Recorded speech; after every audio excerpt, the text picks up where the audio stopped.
ময়ূর সিংহাসন, আমরা সবাই জানি ময়ূর সিংহাসন কে তৈরি করিয়েছিলেন সম্রাট শাহজাহান। আর এটা ছিল দিল্লিতে। তারপর হাত বদল হয়েছে অনেক। যখনই বৈদেশিক শত্রু ভারতবর্ষ আক্রমণ করেছে তারপর থেকে দেখা গিয়েছে যে ভারতবর্ষের অনেক কিছু খোয়া গিয়েছে। তো বলতে পারেন এই মুহূর্তে সেই ময়ূর সিংহাসন কোথায় রয়েছে? ময়ূর সিংহাসনটা 17 শতকের গোড়ার দিকে শাহজাহান তৈরি করেন। এটা ভারতের মুঘল সম্রাটের সিংহাসন ছিল। দিল্লির লাল কেল্লায় দিওয়ানি খাসে স্থাপন করা হয়েছিল এই ময়ূর সিংহাসন। এবং 1739 খ্রিস্টাব্দে নাদির শাহ যখন ভারতবর্ষ আক্রমণ করেন তখন তিনি এটাকে লুট করেন অনেক মূল্যবান সামগ্রীর সঙ্গে। তারপর বিভিন্নভাবে হাত বদল হতে হতে বর্তমানে এই ময়ূর সিংহাসনটা রয়েছে ইরানে।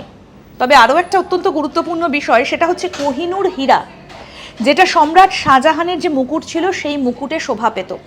সেই কোহিনূর হীরা এখন রয়েছে লন্ডনে, যা লন্ডনের টাওয়ারে সংরক্ষিত রয়েছে। এরকম আরও অনেক অজানা আপডেট পেতে দেখতে থাকুন আজ তক বাংলার ইউটিউব চ্যানেল, সাবস্ক্রাইব করুন।